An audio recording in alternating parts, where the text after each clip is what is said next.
Hey wait praise the Lord. ఈరోజు నా best ఫ్రెండ్ని మీకు పరిచయం చేయడానికి వచ్చాను. ఆ బెస్ట్ ఫ్రెండ్ ఎవరు అనుకుంటున్నారు? నేను ఏం చేసినా కానీ, నేను ఎన్ని చేసినా కానీ మరలా నా దగ్గరికి వచ్చే నా బెస్ట్ ఫ్రెండ్. నేను ఏది అడిగినా కానీ వెంటనే నా కోసం చేసే నా బెస్ట్ ఫ్రెండ్. నేను ఎన్ని తప్పులు చేసినా నన్ను సరిదిద్దుకుంటూ నన్ను నడిపించే నా బెస్ట్ ఫ్రెండ్. ఎప్పటికీ నాతోనే ఉండే నా బెస్ట్ ఫ్రెండ్ ఈరోజు మీతో కూడా స్నేహం చేయాలని ఆశపడతా ఉన్నారు. ఆ బెస్ట్ ఫ్రెండ్ ఎవరు అనుకుంటున్నారా? మనల్ని సృష్టించిన మన యేసయ్య ఈరోజు మీతో కూడా స్నేహం చేయడానికి ముందుకు వస్తున్నారు. ఈరోజు మీతో కూడా ఆయన కలిసి జీవించడానికి ముందుకు వస్తున్నారు. ఈరోజు నీతో కూడా ఆయన స్నేహం చేయడానికి ముందుకు వస్తున్నారు. ఆయన స్నేహం నీ కోసం చూస్తుంది. నువ్వు ఆయన కోసం రాగలుగుతావా? ఆయన నీ కోసం ఎదురు చూస్తూ ఆయన స్నేహాన్ని నీకు ఇచ్చి నిన్ను పరలోకం చేర్చాలనుకుంటున్నారు.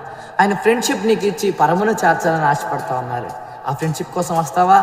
నిజమైన స్నేహితుడు విడవక ప్రేమించును, దుర్దశలాంటి వాడు సహోదరుడిగా ఉండదని వాక్యం సెలవిస్తుంది. నా ఫ్రెండ్ నాకు సహోదరుడిగా ఉంటాడు, నా ఫ్రెండ్ నన్ను పరమున చేస్తాడు అనే నమ్మకం నాలో ఉంది. మరి మీలో ఉందా? Happy friendship day. దేవుడు మిమ్మల్ని దీవించిన గాక.